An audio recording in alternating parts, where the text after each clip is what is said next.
Two more passive tenses to learn today, and the one we're going to start with is the pluperfect passive tense. And the pluperfect passive uses the fourth principal part of the verb, and in English we call the fourth principal part the past participle. So let's look at this verb here. Weha, weheri, wexi, wectum. Here's the fourth principal part. It means to convey. And if you notice the kind of ending on the fourth principal part, if you remember, it behaves like an adjective and it must match the noun it modifies in gender, case, and number. Now, most of the time when you look at your glossary, the fourth principal part you're going to see ends in a um. Sometimes it ends in a us, but it does, and it's starting to look a little bit like a noun or an adjective, and that's because it can behave like a noun or an adjective. So it's case, so declines like a first and second declension adjective with us, The case will always be nominative since the verb will always be about the subject. Now, for pluperfect passives, what you're going to do is add the imperfect form of the to be verb after the declined verb stem. So if we have wectum, you remember we're going to take off the and the stem is whacked right here. And we translate with the helping verb phrase had been. Now, you must also remember match the person and number of the verb. So you use had when translating active pluperfect verbs, so it should be pretty easy to remember that in the pluperfect passives we're going to add had been. So what I want you to do is turn to your pluperfect passive box in your charts and write this down. It may really be helpful to you to add the English translations here because it can be kind of confusing because, of course, what is this?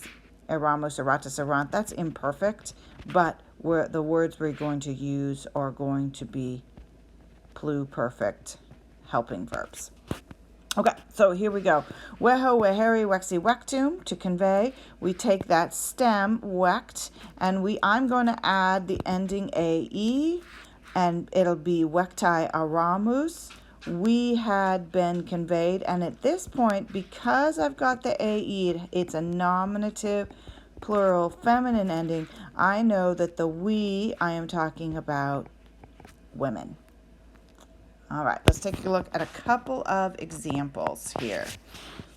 Ad insulam navibus graeciarum vecte aramus. And remember, my hint is always for now to mark the whole verb phrase.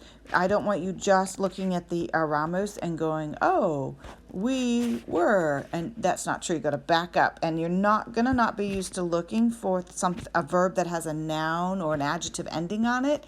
So get used to finding the pattern. So we had been conveyed, which is what we just looked at here.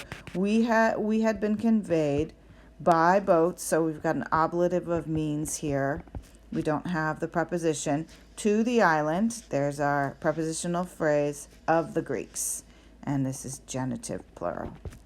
So pretty standard translating, you just got to identify the verb. And the next one, ager awiliko neglectus erat. So again, we have the whole verb phrase. If you look, there's an us, and this is the third singular, and this is us. So that tells me whatever the subject is has to be masculine. Doesn't have to be a person, but it has to be masculine. And sure enough, our subject is ager, which field is masculine.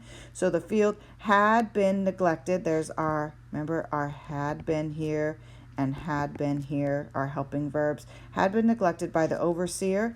Here we've got our ablative of agent, so it does have a preposition with it.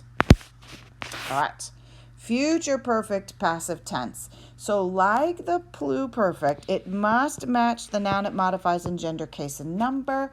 It also declines like a first or second declension adjective with us, and as well, the case will always be nominative, which is nice because then you're only looking for those nominative endings when you're looking at a verb.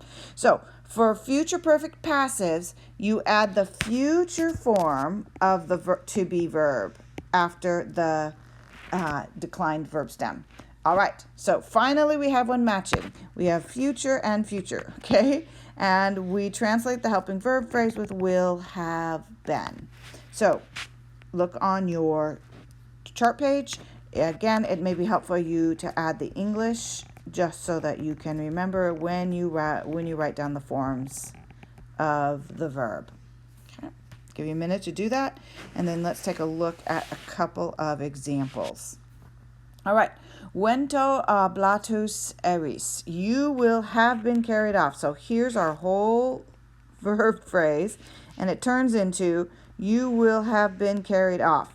So whoever is the you I'm talking about is masculine, and it's singular, and I'm talking to you. So second person, so it gives us already our subject you. All right, so I know there's no separate nominative, so it's you. And then we have our ablative of means right here. So it does not. So we get a by the wind. Remember, you can always tell they're passive if you can put this word zombies in there. So if we did by the zombies, right, or by the wind, it'll have a by in there. And so vento is ablative of means, no preposition needed.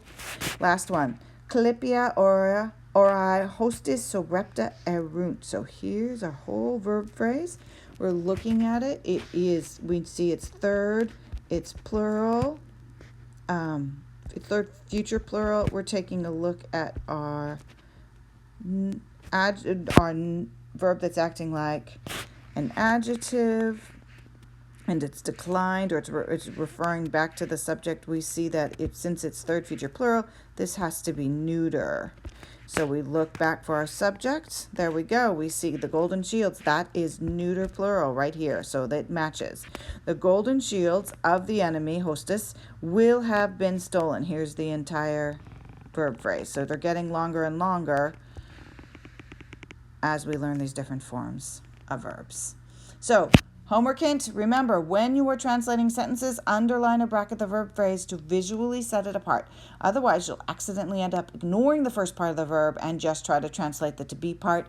If you do that, the sentence won't make any sense, and so you have to back up and go, okay, what did I miss here? And go looking for a passive verb.